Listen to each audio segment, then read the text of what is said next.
চট্টগ্রামের সীতাকুণ্ড থানায় আলোচিত যুবদল নেতা মাসুদ হত্যা মামলার পলাতক 3 আসামিকে গ্রেফতার করেছে র্যাপিড অ্যাকশন ব্যাটালিয়ন র্যাব।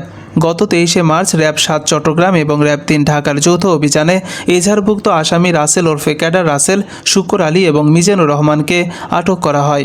এর আগে গত 9 ফেব্রুয়ারি সীতাকুণ্ড থানার ছিন্নমূল এলাকায় নিজ বাসা থেকে জোরপূর্বক অপহরণ করা হয় ব্যবসায়ী মাসুদকে। পরে তাকে নৃশংসভাবে নির্যাতন করে জঙ্গলে হত্যার চেষ্টা চালায় আসামিরা।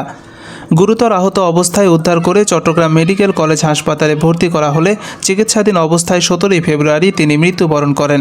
ওই ঘটনায় নিহত মাসুদের স্ত্রী বাদী হয়ে সীতাকুণ্ড থানায় হত্যা মামলা দায়ের করেন। র্যাবের গোয়েন্দা নজরদারির মাধ্যমে ফেনী সদর এলাকা থেকে গ্রেফতার করা হয় রাসেল ওরফে ক্যাডার রাসেলকে। তার স্বীকারোক্তির ভিত্তিতে শুক্কুর আলী ও পান্না মল্লিককে আটক করা হয়। পরে ঢাকার পল্টন এলাকা থেকে গ্রেফতার করা হয় মামলার আরেক আসামি মিজানুর রহমানকে।